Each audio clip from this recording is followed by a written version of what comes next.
जय श्री कृष्णा। मैं आचार्य ज्योति स्वागत करती हूँ आप सभी का वैदिक एस्ट्रो केंद्र में।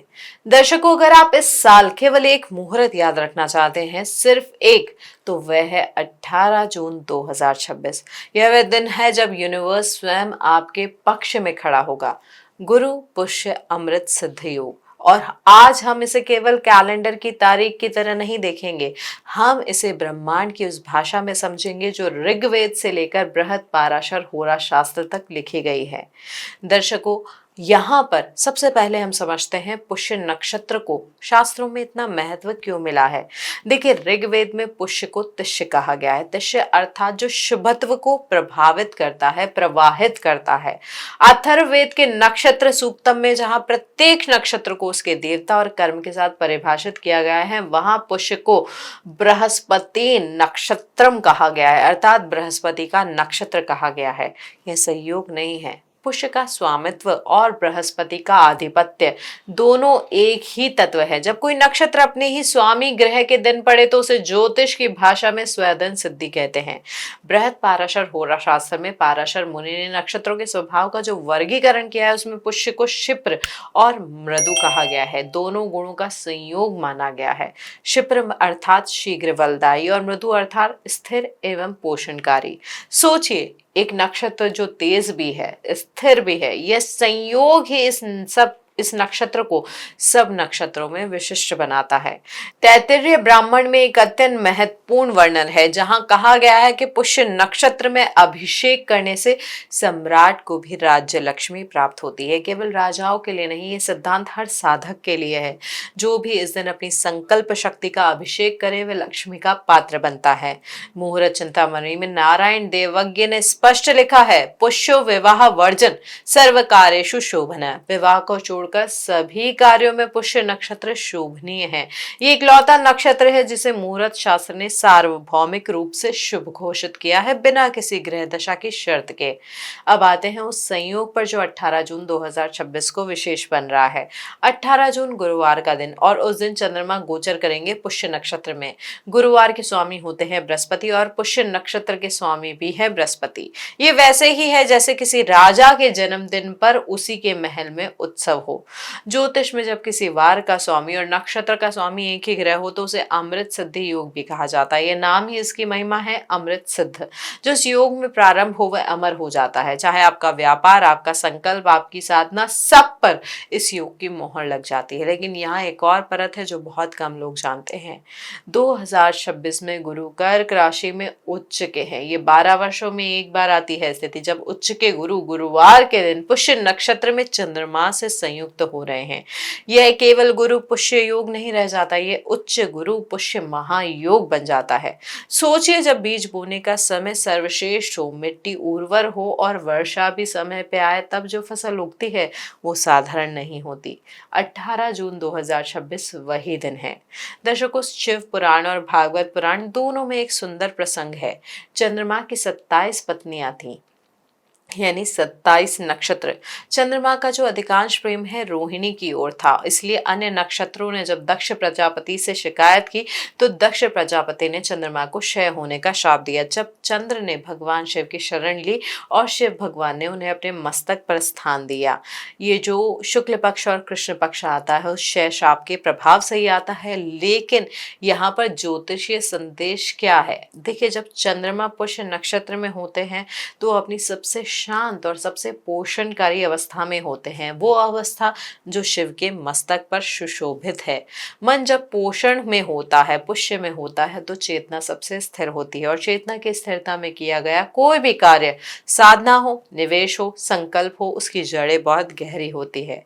अब आते हैं उस भाग पर जो आप सबसे पहले जानना चाहते थे कि इस दिन एक्चुअली हम करें क्या। पहला और सबसे महत्वपूर्ण नियम यह है कि इस दिन को केवल खरीदारी का दिन नहीं बनाइए। जो लोग इसे सोना खरीदने का दिन तक सीमित रखते हैं वो इस महायोग के 10% का भी उपयोग नहीं कर पाते हैं। यह दिन है संकल्प का, बीज बोने का। सुबह ब्रह्म मुहूर्त में उठकर सूर्योदय से पहले स्नान करें। यदि केसर उपलब्ध हो तो जल में केसर मिलाएं, नहीं हो तो हल्दी मिला सकते हैं। केसर बृहस्पति का जो पदार्थ होता है वो होता है। इस दिन बृहस्पति की ऊर्जा को अपने शरीर से जोड़ना बहुत इंपॉर्टेंट है, बहुत लाभकारी है। यहाँ पर 18 जून 2026 को पुष्य नक्षत्र का समय लगभग सुबह 5:30 से 11:32 तक रहेगा। इस कालखंड में किया गया कोई भी शुभ कार्य, चाहे कोई नई पुस्तक पढ़ना ही क्यों ना हो, नया व्यापार पंजीकृत कराना ही क्यों ना हो, या घर में लक्ष्मी नारायण की पूजा, सब सिद्धि को प्राप्त होते हैं। अब यहाँ पर बात करें धन और निवेश की, तो देखिए शास्त्र में स्थावर और जंगम दो प्रकार की संपत्ति का वर्णन है। स्थावर अर्थात जो स्थिर है, जमीन, भवन, स्वर्ण। जंगम अर्थात जो चलायमान है, व्यापार, शेयर और वाहन। गुरु पुष्य योग स्थावर संपत्ति के लिए विशेष रूप से फलदायी है। इस दिन सोना, चांदी, भूमि के कागजात या कोई दीर्घकालिक निवेश आरंभ करना, यह सब वट वृक्ष की भांति फलते फूलते हैं। साधना और मंत्र की दृष्टि से भी यह दिन अद्वितीय है। बृहस्पति के बीज मंत्र, इसका आप 108 बार अगर जाप करेंगे तो सामान्य दिनों के 1000 जापों के बराबर आपको फल मिल सकता है। साथ ही श्री यंत्र पर केसर का तिलक लगाकर लक्ष्मी नारायण का पूजन कर सकते हैं। पीले पुष्प, चने की दाल और गुड़, ये 3 वस्तुएं गुरु को प्रिय है और इस दिन विशेष रूप से फलदायी होता है। इनका दान करना, मंदिर में किसी वृद्धजन को, या जो भी आपको लगता है जिनको जरूरत है उनको। अब राशि के अनुसार इस दिन के विशेष संकेत को समझते हैं। पहले बात करते हैं अग्नि तत्व की राशियों के बारे में। अग्नि तत्व की राशि होती है मेष, सिंह और धनु। तो मेष राशि के लिए देखिए, ये जो योग हो रहा है आपके लिए गुरु का आशीर्वाद लेकर आ रहा है। आपके यहाँ पर जो निर्णय क्षमता है इस दिन बहुत सटीक जा सकती है। इस दिन सोने का सिक्का या आभूषण खरीदना आपके लिए केवल निवेश नहीं बल्कि आपके तेज को संचित करने वाला होगा। करियर में यदि कोई बाधा थी तो इस दिन यहाँ पर संकल्प करके अगर आप उसको सही दिशा देंगे तो वो संकल्प भी पूर्ण होगा।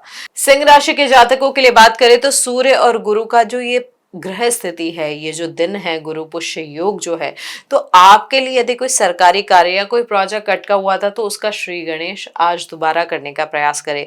स्वर्ण या तांबे की खरीदारी आपके आत्मविश्वास को 7वें आसमान पर लेकर जा सकती है। समाज में आपकी प्रतिष्ठा का विस्तार भी हो सकता है। बस अहंकार से बचकर गुरु चरणों में झुकने का प्रयास करें। धनु राशि के जातकों के लिए जो गुरु पुष्य योग है, ये देवीय हस्तक्षेप से कम नहीं है। देखिए यहाँ पर आपके लगने जो हैं वो उच्च के हो रहे हैं, तो इस दिन धार्मिक ध्वजा या धार्मिक ध्वजा का दान करें, या आप पुखराज भी धारण कर सकते हैं अगर गुरु की स्थिति या महादशा आपके ग्रहों की अच्छी चल रही हो। ये कुंडली विश्लेषित करा के ही करें, लेकिन ध्वजा का दान आप किसी मंदिर में कर सकते हैं। आपके आत्म साक्षात्कार और आध्यात्मिक पुनर्जन्म का कालखंड साबित हो सकता है।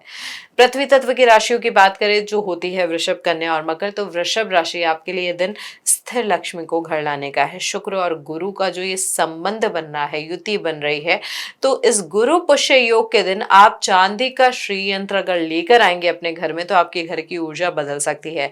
निवेश के लिए भी ये दिन बहुत सुरक्षित है, विशेष तौर पर जमीन या कीमती धातु में, जो लंबे समय तक आपके लिए फलेगा और फूलेगा। कन्या राशि के जातकों के लिए गुरु पुष्य का अमृत योग जो है, तो इस दिन कोई धार्मिक ग्रंथ या उच्च शिक्षा से जुड़ी सामग्री खरीदना आपके ज्ञान के चक्षु को खोल देगा। आपकी बुद्धि इस समय एक धारदार तलवार की तरह काम करेगी। निवेश के मामलों में आपकी गणना कभी गलत नहीं होगी। बस अपनी अंतरात्मा की आवाज को सुने और समझने का प्रयास करें। मकर राशि के जातकों के लिए जो गुरु पुष्य योग बन रहा है, तो आपके लिए दिन धैर्य के मीठे फल चखने का बन सकता है। कोई भी दीर्घकालिक निवेश जैसे प्रॉपर्टी या ब्लू चिप शेयर इस दिन लेना आपके बुढ़ापे की सुरक्षा सुनिश्चित करेगा। यहाँ पर कोई भारी मशीनरी अगर आपको खरीदने का विचार है तो उसके लिए भी श्रेष्ठ मुहूर्त है, जो आपके कार्य क्षेत्र को विस्तार देगी। वायु तत्व की राशियों की बात करें जो होती है मिथुन, तुला और कुंभ, तो मिथुन राशि के लिए आपकी संवाद शैली में गुरु की गंभीरता का समावेश होगा। इस गुरु पुष्य योग के दिन कोई नया कॉन्ट्रैक्ट करना या साझेदारी शुरू करना बहुत फलदायी होगा। इलेक्ट्रॉनिक गैजेट्स या पन्ना खरीदना भी आपकी कार्य क्षमता को बढ़ाएगा अगर गुरु की यहाँ पर बुध की स्थिति आपकी कुंडली में अच्छी है। जो लोग मार्केटिंग या लेखन में है उनके लिए दिन किसी मील के पत्थर से कम नहीं होगा। तुला राशि के जातकों के लिए दिन बैलेंस का है। जो गुरु पुष्य योग आपके लिए बन रहा है, तो कोई बड़ा व्यापारिक सौदा हो सकता है। घर के लिए आप कोशिश करें इत्र खरीद के लाएं या सफेद वस्त्र घर में पूजा के लिए खरीद के लेके आए। आपके संबंधों में भी अगर कोई खटास थी तो यहाँ पर गुरु की कृपा से वो मिठास में बदल सकती है। सामाजिक दायरे में भी आपकी साख और वजन बढ़ सकता है इस गुरु पुष्य योग की वजह से। कुंभ राशि के जातकों के लिए बात करें तो देखिए इस दिन सोना खरीदना शुभ तो है ही, लेकिन किसी गरीब को पीला अन्न दान करना आपके साढ़े साथी के कष्टों को कम कर सकता है। तो गेहूं का दान करें। ये दिन साधना और सिद्धि का भी है, तो अपनी ऊर्जा को बिखेरने की बजाय अंतर्मुखी होकर किसी बड़े लक्ष्य पर ध्यान केंद्रित करें। अब जल तत्व की राशि की बात करें जो कर्क, वृश्चिक और मीन होती है, तो कर्क राशि वालों के लिए आपके लिए तो बहुत महत्वपूर्ण है ये गुरु पुष्य योग, क्योंकि हंस महापुरुष योग आपके लग्न में बन रहा है। तो यहाँ पर इस दिन सफेद चंदन या मोती की खरीदारी आपके मानसिक सुकून को बढ़ाएगी। ये साल और यह दिन आपके जीवन की गोल्डन स्क्रिप्ट लिखने वाला बन सकता है। वृश्चिक राशि के जातकों के लिए बात करें तो ये जो गुरु पुष्य योग है, इस दिन आप मूंगा खरीद सकते हैं अगर मंगल की स्थिति आपकी जन्म कुंडली में अच्छी है, या आप चाहें तो केसर भी खरीद सकते हैं। केसर खरीदना आपके भीतर की नकारात्मकता को समाप्त करेगा। यहाँ पर रिसर्च में लगे लोगों के लिए भी बहुत इंपॉर्टेंट डे है। यहाँ पर आपका इंट्यूशन बहुत स्ट्रांग होगा, इसलिए अपने सपनों और संकेतों पर विशेष ध्यान दें। मीन राशि के लिए बात करें तो यहाँ पर यह जो गुरु पुष्य योग है, इस दिन अपने गुरु पिता या किसी विद्वान को पीले वस्त्र जरूर भेंट करें। इससे आपके बंद भाग्य के दरवाजे खुलेंगे। सोने की चेन या केसर का तिलक आज आपकी पहचान बने, ऐसी कोशिश करें तो वो गुरु पुष्य का परिणाम और आपके लिए प्रभावी होगा। अब ये था हमारा कि गुरु पुष्य योग के दिन आपको क्या करना चाहिए, क्या लेना चाहिए। अब यहाँ पर एक और महत्वपूर्ण चीज है जो हमारे दर्शकों के लिए बहुत उपयोगी साबित हो सकती है, वो है उपाय। इस दिन ऐसे कौन से उपाय हैं जो करके आप ग्रहों के प्रभाव को, परिणाम को बहुत सही दिशा दे सकते हैं। तो देखिए शास्त्रीय आधार के साथ एक महत्वपूर्ण बात क्या है कि बाजार में इस दिन इस योग के नाम पे बहुत कुछ बेचा जाएगा, लेकिन शास्त्र का उपाय बहुत सरल है। यदि जीवन में कर्ज की समस्या हो तो इस दिन बरगद के वृक्ष को 7 बार जल अर्पित करें और ओम गुरुवे नमः का 21 बार उच्चारण करें। पीपल पर जल नहीं, बरगद पर, क्योंकि बरगद बृहस्पति कि जो स्थिति, ये जो गुरु पुष्य योग है, इसके प्रभाव को, इसके परिणाम को सही दिशा देगा। करियर में रुकावट हो तो चने की दाल और गुड़ को पीले वस्त्र में बांधकर किसी मंदिर में दान करें। और यदि गुरु आपकी कुंडली में कमजोर हो तो इस दिन किसी ब्राह्मण विद्वान को भोजन कराना सबसे सरल और सबसे प्रभावशाली उपाय है। दर्शकों, आपसे मैं एक बात लास्टली कहना चाहूंगी, वो बात है जो बहुत कम लोग जानते हैं। देखिए ये समझना इंपॉर्टेंट है कि ज्योतिष का उद्देश्य भय उत्पन्न करना नहीं है, न ही केवल लाभ का लालच दिलाना है। देखिए ग्रहों का प्रभाव आपके कर्म को रद्द नहीं कर सकता है, वह उसे अवसर देता है। इसका सीधा अर्थ ये है कि 18 जून का ये योग उन्हें फल देगा जो इसके लिए तैयार है। गुरु पुष्य योग आकाश का एक द्वार है, लेकिन ये द्वार तभी खुलेगा जब आप उसके सामने खड़े होंगे, अपनी साधना करेंगे, अपना संकल्प स्पष्ट रखेंगे और इस दिन उस संकल्प को यूनिवर्स के सामने रखेंगे, शीश गुरु देवता करेंगे। ये दिन आपकी प्रतीक्षा कर रहा है। अगर ये जानकारी आपको मूल्यवान लगी हो तो इस वीडियो को अभी अपने परिवार और मित्रों के साथ साझा करें, क्योंकि ये ज्ञान जितना फैलेगा उतना ही पुण्य होगा।